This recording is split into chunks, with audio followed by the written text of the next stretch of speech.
Выставка почтовых марок открылась в Якутске. Она посвящена полувековому юбилею со дня создания в республике Союза филателистов. Виолетта Засимова продолжит.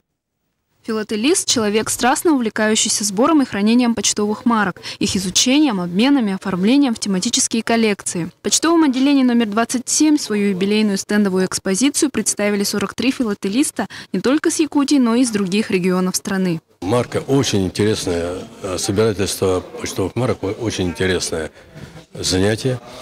И пытливому человеку может дать очень много. Если не просто не смотреть на нее просто как на картинку, а получив марку, начинаешь выяснять, что там изображено, какому событию посвящено или какому человеку, чем он знаменит. Поэтому марка, она многому учит человека, во-первых, значит, эстетический вкус поднимает, культурную сторону его повышает и, наконец, приучает просто даже к аккуратности. Союз филателистов Якутии в годы перестройки временно приостанавливал свою деятельность, но в последние годы идет активизация членов Союза. Проводится все больше совместных мероприятий, якутские коллекционеры принимают участие во всероссийских выставках и активно привлекают молодежь. Я коллекционирую, наверное, лет 30. Тематика в основном живопись. И вот натаскиваю внучку. Сына натаскивал, но он дальше не пошел.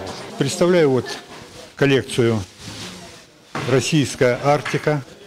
Эта коллекция, вернее, эта экспозиция в прошлом году на всероссийской выставке получила серебряную медаль. В данной выставке это самая большая экспозиция. Ну и то, что у нас сейчас год Арктики, объявленный президентом республики, значит, как раз получается в тему. Оценить многолетний труд коллекционеров и увидеть уникальные почтовые марки, которые давно уже не выпускаются, вы можете в почтовом отделении номер 27 по улице Кирова, 21Б до 23 сентября этого года. Виолетта Засимова, Гавриил Дьячков. Новости столицы.